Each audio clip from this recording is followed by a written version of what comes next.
Shalom teman-teman sekalian, mari sebelum kita membaca merenungkan firman Tuhan, kita berdoa. Bapa di dalam surga, kami bersyukur kesempatan ini Tuhan kumpulkan kami para alumni di Jakarta dan sekitarnya, bahkan juga dari berbagai tempat kami boleh sama-sama sharing, boleh sama-sama berbagi apa yang kami nikmati di dalam proses pemuridan yang Tuhan berikan bagi kami. Waktu ke depan kami persembahkan ke dalam tangan-Mu, kalau kami sama-sama akan membuka firman-Mu, kami mohon bukalah juga hati kami, jadikanlah hati kami seperti tanah yang baik, supaya ketika benih firman Tuhan ditaburkan boleh sungguh-sungguh berakar, bertumbuh, dan juga berbuah nyata di dalam hidup kami. Berkati hamba-Mu yang menyampaikan, setiap kami yang mendengarkan, juga sharing-sharing nanti, interaksi di antara kami berdoa Tuhan tolong kami semua. Pada akhirnya kami bukan hanya menjadi pendengar firman yang setia, tapi mampukan dengan kuasa dari Roh-Mu yang kudus, kami dimampukan menjadi pelaku-pelaku firman-Mu di dalam hidup kami, di dalam kami menjadi alumni. Kami bersyukur dalam nama Yesus kami berdoa. Amin. Shalom teman-teman sekalian, kesempatan ini jadi kesempatan yang indah kita berbagi bersama. Dan sebelum nanti kita lebih jauh juga sharing, mendengar apa yang teman-teman yang menikmati pemuridan itu, kita kembali ingin belajar, diingatkan melalui kebenaran firman Tuhan. Ini bukan hal yang baru tentunya bagi kalian yang mungkin juga pernah dibina, melewati masa-masa ada di pelayanan mahasiswa ataupun pelayanan siswa dulunya. Tetapi saya pikir kembali tantangan Kristus bagi setiap kita perlu kita dengar sekali lagi, kita mengevaluasi diri kita dan terus boleh melihat apa yang sedang Tuhan karyakan di dalam kehidupan kita. Kita akan mulai dengan membaca, next slide, Lukas 14, ayat 25 sampai dengan ayat yang ke-35. Nah, teman-teman, silakan nanti boleh mengikuti. Saya sudah tuliskan ayatnya di slide. Jadi tolong nanti kalau kita baca, kita bisa baca. Kalau kalian mungkin merasa agak sepi, coba baca dengan bersuara di tempat masing-masing, begitu ya. Nah, seandainya nanti ada yang sedikit tertutup atau kepotong, nanti kita lihat ya. Tapi kiranya tidak demikian ya, sudah disiapkan. Saya bacakan buat kita. Pada suatu kali banyak orang berduyun-duyun mengikuti Yesus dalam perjalanannya. Sambil berpaling, ia berkata kepada mereka, "Jikalau seorang datang kepadaku dan ia tidak membenci bapaknya, ibunya, istrinya, anak-anaknya, saudara-saudaranya laki-laki atau perempuan, bahkan nyawanya sendiri, ia tidak dapat menjadi muridku. Barang siapa tidak memikul salibnya dan mengikut aku, ia tidak dapat menjadi muridku. Sebab, siapakah di antara kamu yang kalau mau mendirikan sebuah menara, tidak duduk dahulu membuat anggaran biayanya?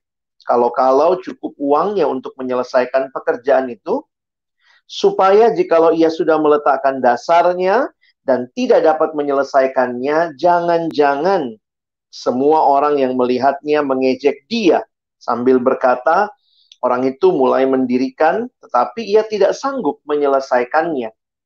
Atau, raja manakah yang kalau mau pergi berperang melawan raja lain, tidak duduk dahulu lalu mempertimbangkan apakah dengan 10.000 orang ia sanggup menghadapi lawan yang mendatanginya dengan 20.000 orang?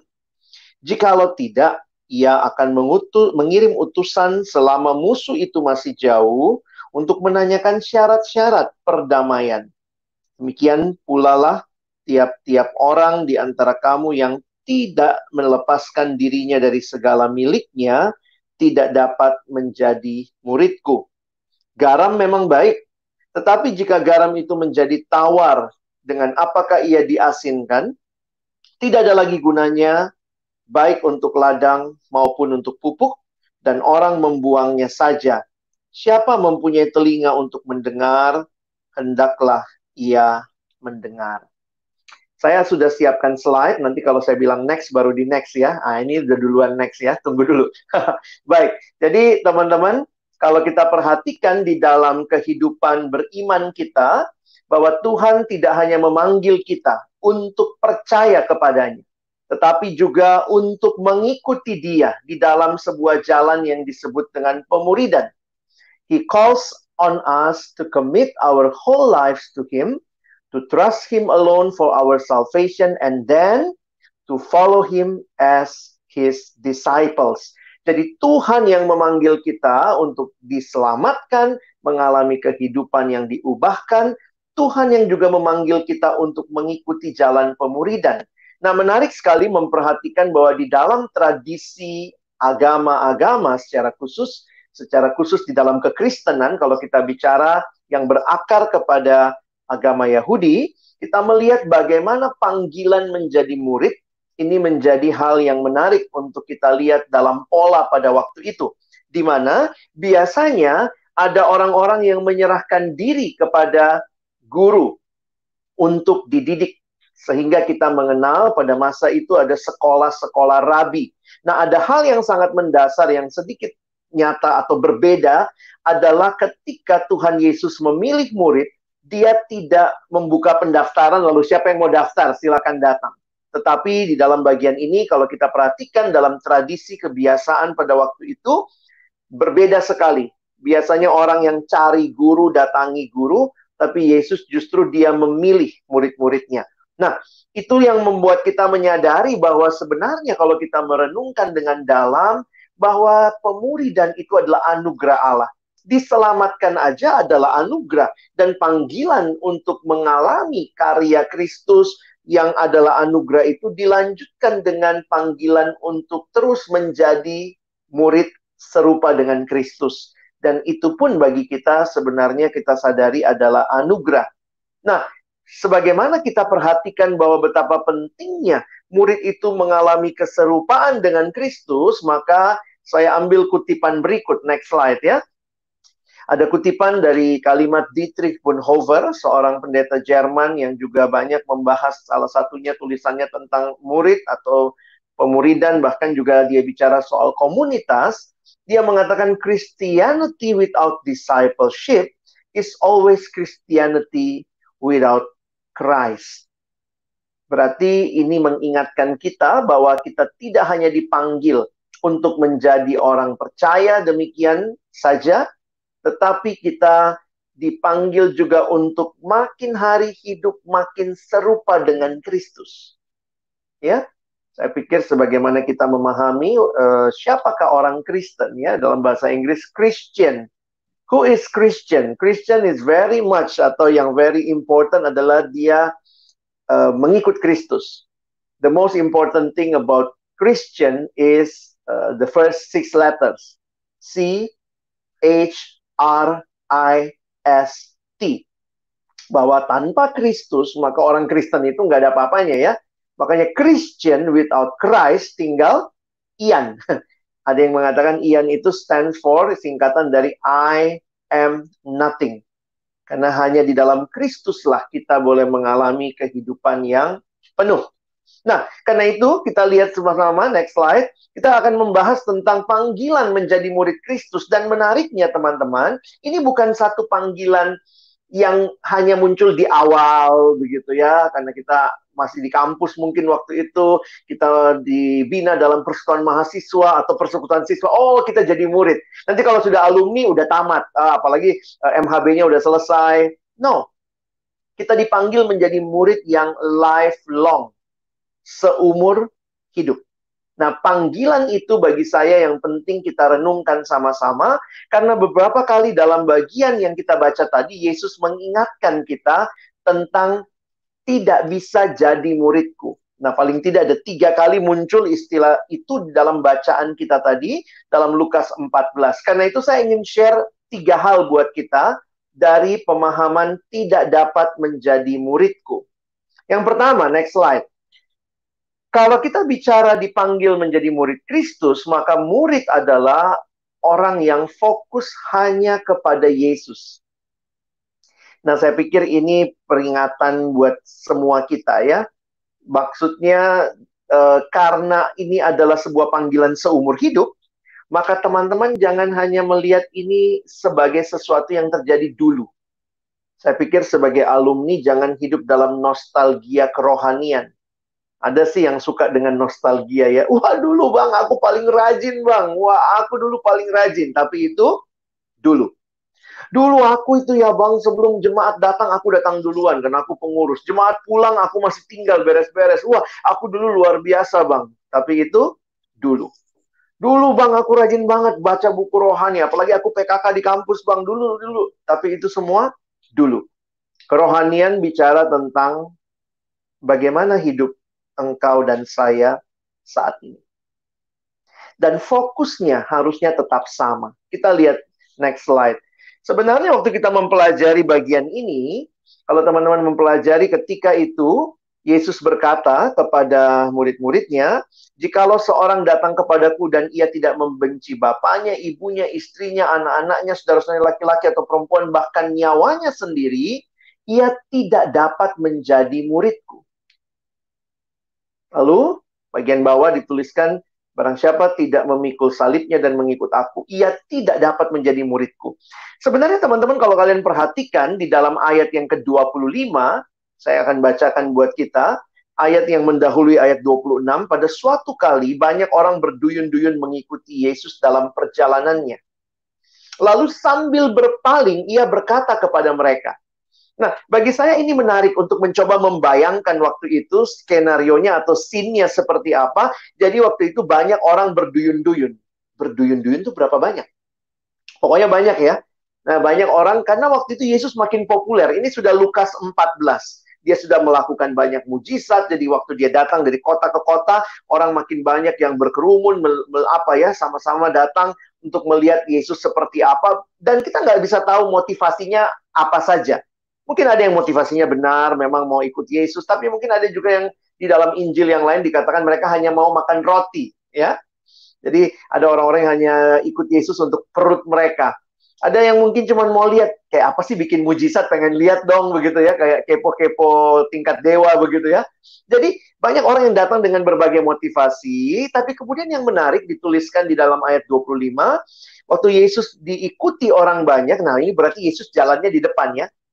Jadi saya lagi bayangkan, kalian bisa membayangkan, ini banyak orang berduyun-duyun, Yesus jalan di depan, dan waktu itu dia berpaling, lalu dia mengatakan kalimat ayat 26 dan 27 ini. Ini bagi saya jadi menarik teman-teman untuk memperhatikan ya. Yesus nampaknya tidak hanya senang, ya bukan tidak kelihatan senangnya diikuti banyak follower begitu ya. Bukan itu fokusnya, tetapi dia menekankan betapa pentingnya menjadi murid. Dan ini kita lihat hal yang pertama, menjadi murid itu dikaitkan dengan sebuah fokus. Atau yang kita seringkali sebut dengan komitmen. Seperti apa jadi murid? Jadi murid sekali lagi bukan nostalgia masa lalu, bukannya dulu saya sangat fokus sama Kristus, tetapi kemudian sekarang bagaimana? Apakah kita sudah mulai fokus sama uang? Mulai fokus sama karir? Bukan berarti kita tidak butuh uang, kita membutuhkan uang. Bukan berarti kita tidak boleh punya karir, kita butuh karir yang bagus. Tetapi pertanyaannya, apakah benar-benar mengikut Kristus menjadi fokus utama kehidupan kita? Memang dalam terjemahan Lukas 14 ini, banyak penafsir mengatakan kata membenci itu kok kayaknya strong word banget ya. Tapi kalau kita coba bandingkan dengan paralelnya misalnya, kita lihat next slide, sebenarnya istilah benci itu, tentu Yesus tidak mengajarkan membenci. Tetapi perhatikan di ayat 37 Matius 10, barang siapa mengasihi bapaknya atau ibunya lebih daripadaku. Nah, jadi ini poinnya ya. Ke siapa nih kita taruh fokus hidup kita? Ia tidak layak bagiku, dan barang siapa mengasihi anaknya laki-laki atau perempuan lebih daripadaku, ia tidak layak bagiku. Barang siapa tidak memikul salibnya dan mengikut aku, ia tidak layak bagiku. Barang siapa mempertahankan nyawanya, ia akan kehilangan nyawanya. Dan barang siapa kehilangan nyawanya karena aku, ia akan memperolehnya. Nah teman-teman sekali lagi perhatikan bahwa Tuhan Yesus ini meminta fokus yang utama. Jujur aja waktu saya membayangkan ini, saya suka membayangkan begini. Bayangkan kalau saya jalan di belakangnya Yesus. Kita lagi ikut Yesus mungkin ya, kita datang ikut dia gitu di belakang dia. Lalu kemudian dia balik lalu ngomong begitu tadi ya. Mau ikut aku? Berarti kamu harus benci bapamu, ibumu, dan segala macam. Saya pikir mungkin orang akan ngomong, syukur-syukur kita udah ngikut kamu, begitu ya. Ternyata Yesus tidak berfokus kepada banyaknya orang yang mengikut dia. Tetapi kualitas seperti apa yang dimiliki oleh orang-orang yang mengikut dia. Karena Yesus berkata, kalau tidak demikian, kamu tidak dapat jadi muridku. Teman-teman, jangan kemudian kita lupa bahwa Tuhan memanggil kita untuk komitmen penuh kepada dia, bukan hanya waktu siswa, bukan hanya waktu mahasiswa. Sekarang ya sudahlah bang, namanya kita harus hidup jujur, kita harus hidup realistis katanya ya. Alumni itu banyak pergumulan, mesti nyicil ini, mesti nyicil itu. Karena itu lembur juga diambil, apa diambil supaya kemudian dapat duit yang banyak. Sekarang sekali lagi pertanyaannya, fokus kita apa? Masalah menjadi murid adalah masalah menempatkan dia sebagai yang paling utama. Kenapa? Karena pada saat yang sama, waktu kita menjalani hidup dalam dunia ini, banyak sekali pilihan hal-hal yang mengatakan dirinya berharga. Wah, ini jadi menarik teman-teman ya. Kadang-kadang kalau orang, mungkin pernah nggak lihat orang ditodong begitu ya. Kalau orang ditodong itu seringkali ada pertanyaan berikut ya, next slide. Pernah nggak ditodong? Mungkin kamu, oh saya nggak pernah ditodong bang, saya yang nodong gitu ya, nggak tahu nih. Tapi biasanya orang akan ditanyakan pertanyaan ini, makanya bayangkan ada celurit dikasih gitu ya, harta atau nyawa. Ini jawabannya apa kalau ditanya begini? Atau, teman-teman yang jawab atau nanti kamu dikitikin sampai mati gitu ya. Kalau ditanya mana lebih berharga, harta atau nyawa? Sebenarnya kalau kita pikir-pikir, saya jujur aja sampai hari ini kalau pertanyaan ini ditanya, saya masih nggak tahu cara jawabnya. Karena sebenarnya gini, kalau ditanya, mana lebih penting, harta atau nyawa? Terus kalau saya jawab harta, dia ambil nyawa gitu ya? Atau saya jawab nyawa, dia ambil harta. Gimana sih? Atau mungkin kalau dia nodong, kita diskusi dulu. Coba kita diskusi sebentar ya. Menurutnya, tapi poinnya adalah begini, mana yang lebih berharga? Kalau bicara nyawa, saya pikir kita bisa menyadari memang nyawa itu yang sangat penting kali ya. Bahwa kita dalam hidup, orang waktu sakit begitu rupa rela keluar uang habis-habisan supaya mempertahankan nyawa begitu ya. Harta juga penting sih ya, tapi kalau lihat harta sama nyawa mana lebih penting, ngapain juga punya harta banyak nggak punya nyawa. Itu rumah saya, rumah siapa? Rumah dia. Itu helikopter dia. Dianya mana? Meninggal tadi pagi misalnya gitu ya. Jadi sebenarnya kita bisa melihat lah bahwa dua-duanya penting, tetapi ternyata dalam realita hidup nyawa jauh lebih penting daripada sekadar harta. Dalam hidup banyak hal yang dihadapkan jadi pilihan bagi kita. Mana yang menurutmu berharga? Jadi harta atau nyawa? Sepakat ya. Nyawa itu sangat berharga. Tapi sekarang kalau ditanya, coba teman-teman tenang sebentar. Coba jawab pertanyaan dalam slide berikut. Mana lebih berharga? Next. Nyawa atau Yesus? Ayo, jawab. Wah, Kristen banget. Oh, Yesus lah bang, begitu ya. Tapi waktu kita menjawab kalimat itu, jujur aja pertama kali saya ditanyakan atau membaca kalimat pertanyaan ini dalam sebuah buku yang saya baca, saya terdiam. Betulkah Yesus itu bahkan lebih berharga daripada nyawa saya yang menurut saya juga sangat berharga? Karena kalau kita bikin rankingnya, harta atau nyawa? Wah, lebih berharga nyawa. Sekarang nyawa atau Yesus? Lebih berharga Yesus. Berarti saya menempatkan dia sebagai yang paling utama. Serius nggak ini? Orang rela kehilangan harta, yang penting nyawanya tetap. Tapi kalau nyawa sama Yesus, berarti apakah engkau rela kehilangan nyawa karena ada yang jauh lebih berharga yang kamu miliki, yaitu Yesus?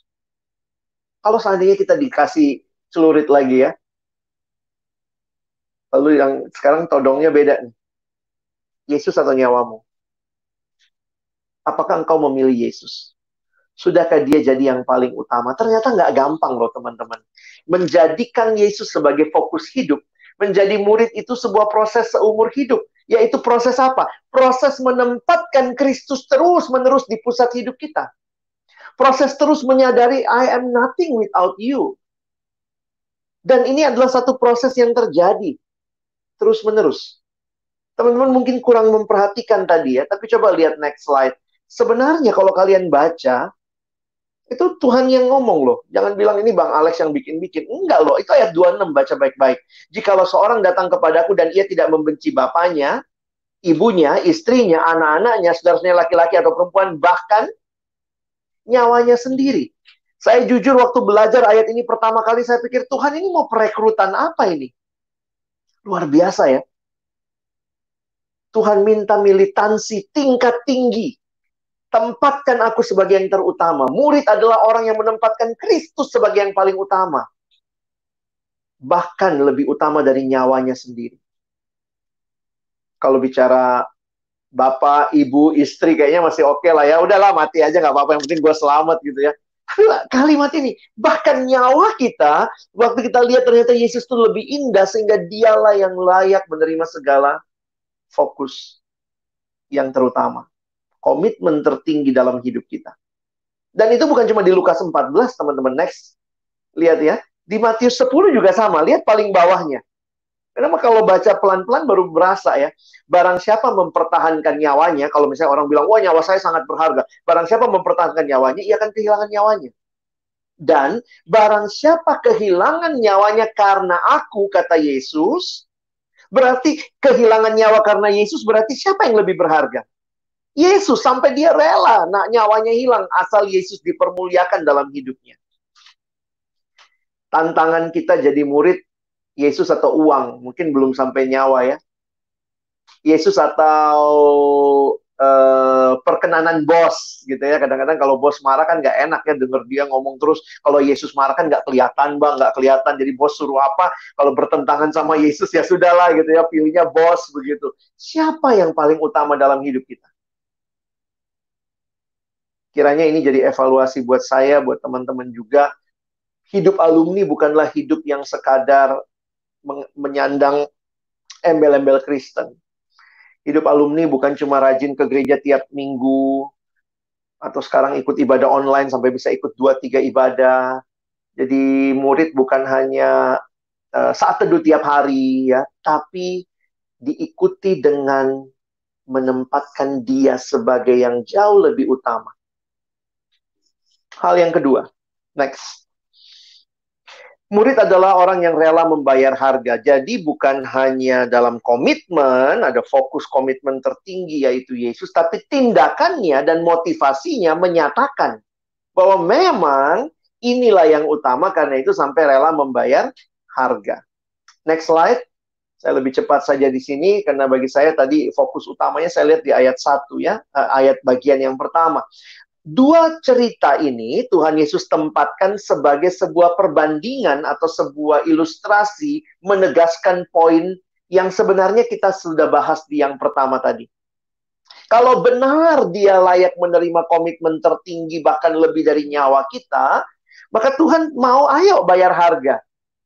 Nah, dua cerita ini tentang orang yang mendirikan menara, Tuhan seperti ingin mengingatkan, ayo pikir baik-baik. Pemuridan di dalam tindakannya adalah tindakan untuk sacrifice, dan itu yang harusnya menjadi hal yang benar-benar dipikirkan. Jadi Tuhan tidak hanya senang banyak orang ikut dia, tapi Tuhan challenge mereka. You want to follow me? Pikir baik-baik, karena ada harga yang harus dibayar. Cerita kedua, next, tentang raja. Raja manakah yang kalau mau pergi berperang melawan raja lain tidak duduk dulu, membuat pertimbangan. Tuhan tidak hanya mau orang punya komitmen kosong, komitmen buta. Tapi Tuhan bilang, please, pikir baik-baik. Kenapa? Karena ini berkaitan dengan yang ketiga, teman-teman. Waktu bicara ada harga yang dibayar, next slide. Pertanyaannya, apakah engkau rela melepaskan apa yang bagimu berharga itu? Ketika engkau memutuskan untuk menempatkan Kristus sebagai yang paling utama. Itulah yang Tuhan ingatkan di ayat berikutnya. Next slide. Ayat 33, demikian pula lah. Jadi maksudnya ini bagi saya waktu saya menafsirkan harus dikaitin sama ayat sebelumnya tadi. Waktu sudah hitung-hitungan, pikir baik-baik. Kalau tentaramu 10.000, yang datang musuh 20.000. Ya jangan goblok, ya jangan bodoh, ya ayo minta perdamaian. Ini mau mengingatkan bahwa ada harga, ada sacrifice yang harus dilakukan. Dan pikir baik-baik, dengan kekuatan dari Allah tentunya, kita sanggup atau tidak. Dan Tuhan Yesus ingatkan, kalau tidak melepaskan diri dari segala miliknya, tidak dapat menjadi muridku. Dalam beberapa kisah yang lain, ada orang yang sangat cinta hartanya, seorang muda yang kaya, Yesus bilang, juallah segala sesuatu dan ikutlah aku. Dia nggak mau. Ternyata jadi murid nggak gampang. Karena dimulai dengan komitmen, disertai dengan tindakan yang nyata, motivasi yang benar, dan juga kerelaan untuk melepaskan diri dari segala keterikatan. Sehingga ayat berikutnya, next, jadi teman-teman jangan pikir ini ayat seperti garam dan terang ya. Ternyata Yesus itu banyak menggunakan ilustrasi dan ada garam dunia dia pakai di bagian lain. Nah, sekarang dia pakai juga tentang garam. Sayangnya kita jarang bahas ini ya. Nah, kalau lihat kalimat ini kaitannya sama apa? Jadi jangan dipisahkan, harus dibaca dengan bagian sebelumnya tadi. Garam memang baik, kata Yesus. Tetapi jika garam juga menjadi tawar, dengan apakah ia diasinkan? Tidak ada lagi gunanya, baik untuk ladang maupun untuk pupuk, dan orang membuangnya saja. Siapa mempunyai telinga untuk mendengar, hendaklah ia mendengar. Ingat konteksnya pada waktu itu garamnya bukan seperti garam kimiawi kita. Garam diambil dari bongkahan karang dari laut mati. Jadi makanya garamnya bisa teroksidasi lalu kemudian jadi tawar. Karena garam waktu itu beda sama garam kita. Mungkin kalau kalian lihat, garam ini bisa jadi tawar, beda. Garam mereka masa itu bisa jadi tawar. Dan kalau sudah jadi tawar, itu cuman dibuang aja, jadi ya alas jalan begitu ya. Karena kalau misalnya masih asin, bahkan bisa dipakai untuk pupuk dan seterusnya. Ini maksudnya bicara apa sih? Kok tiba-tiba bilang begini ya, siapa mempunyai telinga untuk mendengar, hendaklah ia mendengar. Apa hubungannya dengan bagian tadi? Ternyata Tuhan mau mengingatkan pemuridan yang tidak berdampak. Pemuridan yang tidak benar-benar hidup sebagai murid akhirnya tidak berdampak, itu nggak ada guna. Pemuridan yang separuh hati, yang tidak sepenuh hati, sama seperti garam yang tidak lagi asin. Karena itu saya simpulkan demikian. Next slide. Mengikut Tuhan, kalau cuma separuh hati, ibarat garam yang berubah menjadi tidak asin. Garam yang kehilangan rasa asinnya berarti kehilangan fungsinya. Demikian juga menjadi murid Tuhan yang setengah-setengah, sama saja dengan tidak berfungsi apa-apa. Tidak ada gunanya selain dibuang. Teman-teman memang nggak mudah ya. Karena itu jujur aja bagi saya, khotbah hari ini pun menantang saya lagi. Betulkah saya cinta Tuhan? Kadang-kadang kita maunya gitu. Saya mau cinta Tuhan, tapi juga mau cinta dunia. Jadi dua-duanya dicintai. Ini selingkuh rohani ini ya. Oh, saya mau cinta Tuhan, tapi juga saya mau agak nipu-nipu lah di kantor. Kenapa? Kalau nggak nipu, nggak hidup bang. Gitu ya. Jadi kadang-kadang pemuridan kita, pemuridan yang separoh-separoh. Yang ternyata diingatkan lagi. Kalau garam itu tidak lagi berfungsi, nggak ada gunanya. Kiranya kita berguna.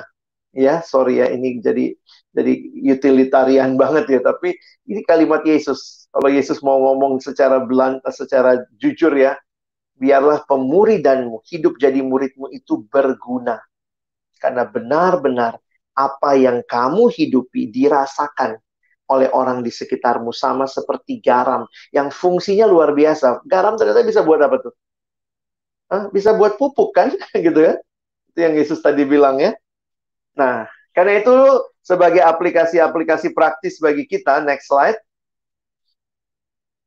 Saya membayangkan ya, ini kalimat dari bukunya Kyle Idleman. Bayangkan berbagai hal yang berharga bagi kita, Yesus, keluarga, pacar, sahabat, pelayanan, studi, pekerjaan, sedang ada di garis start lomba lari untuk merebut takhta hati kita. Ini dia pakai gambarannya perlombaan lari dari bukunya Not a Fan. Kira-kira pertanyaannya begini. Yesus mau jadi nomor berapa? Yesus mau jadi juara berapa dalam hidup kita? Nah, banyak orang waktu ditanya, Yesus mau jadi ranking berapa di hidupmu? Dibanding keluarga, pacar, sahabat. Terus kita bilang, oh Yesus mau jadi nomor 1. Ya. Next, kita lihat kalimat Kyle Idleman. Ini cukup struck saya pertama kali. Dia mengatakan, Yesus tidak mau. Tolong next slide. Yesus tidak mau menjadi juara satu dalam lomba tersebut. Dia mau hanya dia satu-satunya pelari dalam perlombaan tersebut. Tidak boleh ada persaingan antara relasi kita dengannya dengan relasi yang lain. Wow, saya kaget waktu baca ini. Kadang-kadang saya berpikir, ya udahlah kita rankingin aja semua begitu ya. But no. Next, ini mukanya Kyle Idleman ya. Yesus tidak mau jadi yang nomor satu dalam hidup kita. Yesus mau jadi satu-satunya. Teman-teman, ini perjuangan yang penting untuk sama-sama engkau dan saya lalui. Kenapa kita harus mencintai Yesus? Next slide. Kenapa dia layak mendapatkan cinta yang terutama dari kita? Because next, dia telah mencintai kita lebih dahulu. Banyak orang kejar uang, tapi ingat, uang tidak pernah mencintaimu kembali. Uang tidak pernah mati bagimu. Uang tidak menyerahkan nyawanya bagimu. Tapi Yesus deserve your love. Because He, the first, already love you. Next. Jadi, I love Jesus Christ because He first loved me. Jadi, perjalanan hidup kita ini apa? Kenapa saya bahas ini? Apa kaitannya sama hari ini kita kumpul? Katanya mau bicara pemuridan, Bang. Maksudnya apa sih? Saya mau kaitkan begini. Kamu tidak akan berjuang untuk pemuridan kalau kamu tidak paham betul apa yang Tuhan mau.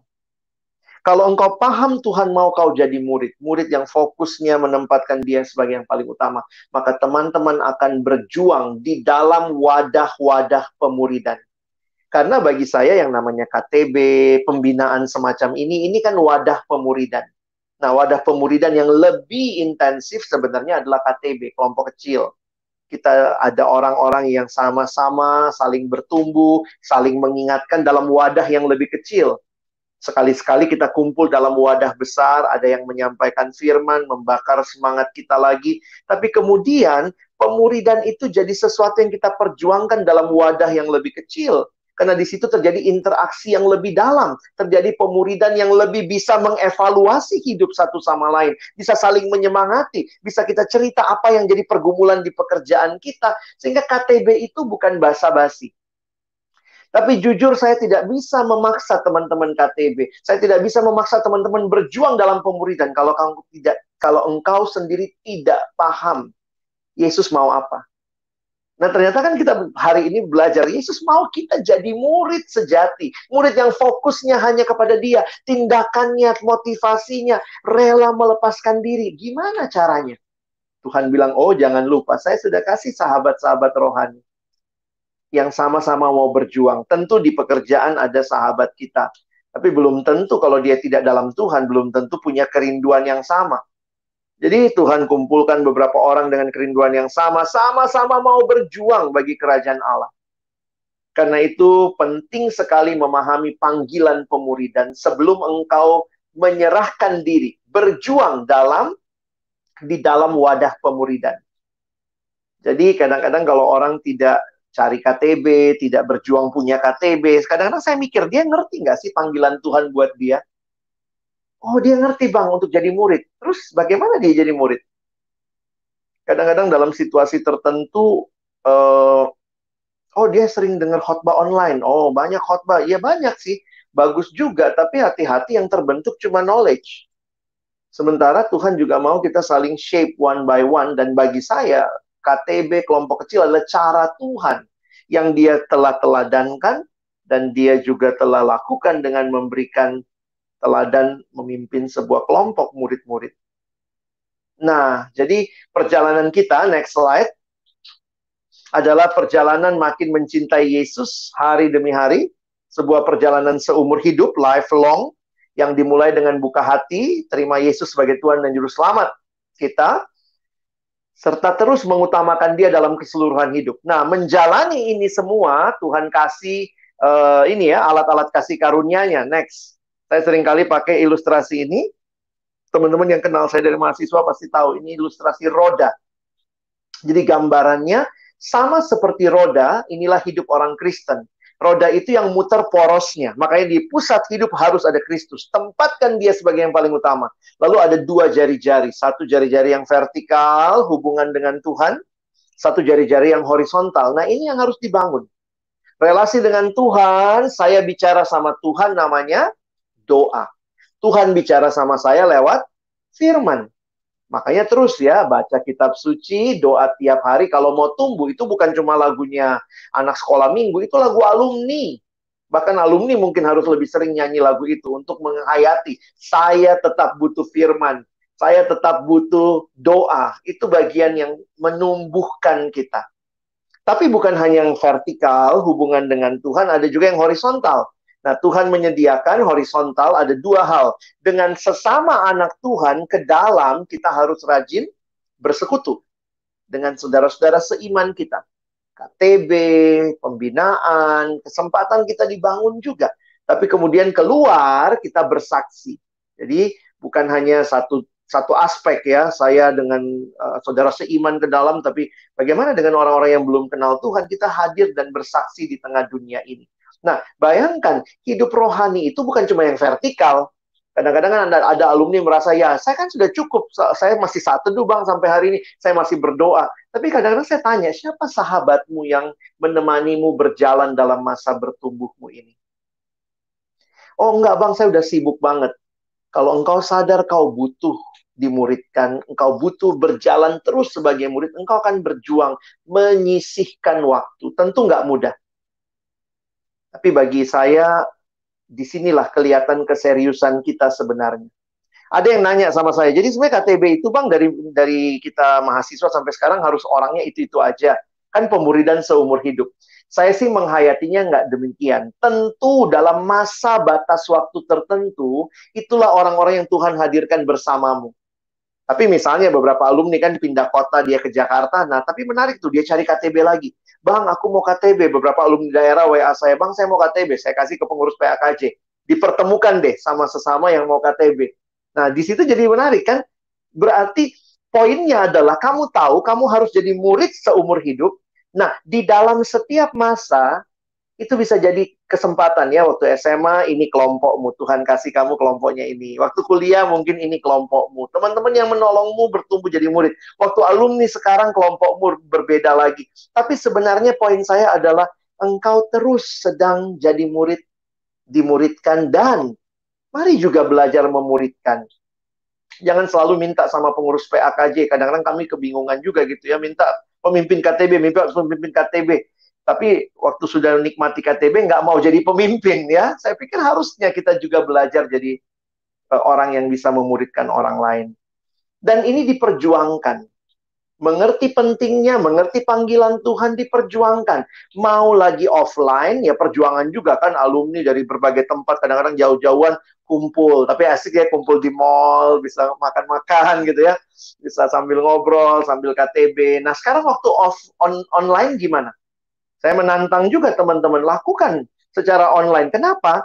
Jangan menyesali, aduh kita nggak bisa ketemu. Poinnya adalah maksimalkan apa yang ada. Kita punya teknologi sekarang. Beberapa teman KTB bahkan sudah bisa KTB sama teman dari negara yang lain. Waktu teman KTB-nya pergi ke negara lain, wah kami KTB lagi bang. Saya bilang puji Tuhan. Dan mungkin ini akan jadi pola ke depan. Jadi ketika sudah selesai virus ini, maka saya pikir kombinasi ya, ada offline, ada online ya. Tetap mungkin dua-duanya bisa kita pakai.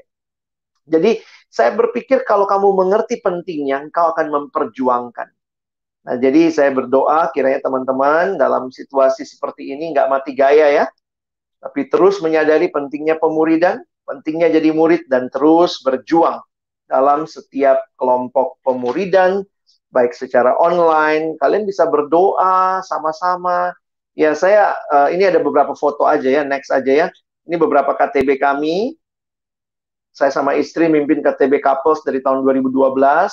Dari beberapa orang yang belum menikah, waktu itu kemudian akhirnya menikah, punya anak, jadi udah beranak pinak gitu ya, next. Ya ini foto-foto lama ya, jangan lihat. Next lagi, bodinya masih lebih kurus, lebih ini ya, next. Ya kita, ini karena udah sekian tahun ya jalan, next lagi.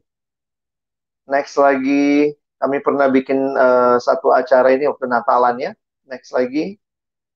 Kita pernah bikin acara juga 2017, love sharing. Jadi sebagai KTB kita coba juga gimana memberkati orang yang lain begitu. Waktu itu kita bikin love sharing. Nah, next. Nah, dalam masa pandemi ini ya kami ketemu juga gitu ya. Ketemunya online gitu. KTB-nya online. Makanya ada yang nanya, "Bang, bagaimana cara KTB online?" Pertama, install Zoom gitu kali ya. Install install Google Meet. Poinnya adalah jangan nanya bagaimana ya, berjuanglah cari tahu bagaimana ya, karena kan sederhana, mudah ya. Next lagi ya, ini ya, oke. Jadi itulah kira-kira sharing dari saya, kiranya menolong teman-teman lagi, baik yang sudah punya KTB terus bertumbuh bahkan dalam masa online, yang belum punya KTB kiranya berdoa minta Tuhan tolong juga kalau pengurus PAKJ bisa fasilitasi. Tidak selamanya harus dicariin pemimpin, teman-teman. Kalau KTB itu kan sebenarnya bisa saling memimpin. Karena sudah sama-sama bertumbuh, mungkin dulu di daerah, di kampusmu, kamu sudah pernah jadi pemimpin. Nah, kalian bisa sama-sama bergantian memimpin. Jadi sebenarnya itu jadi menolong juga untuk kita butuh komunitas yang terus berjuang bersama-sama untuk menjadi murid dan terus dimuridkan. Amin. Mari kita berdoa.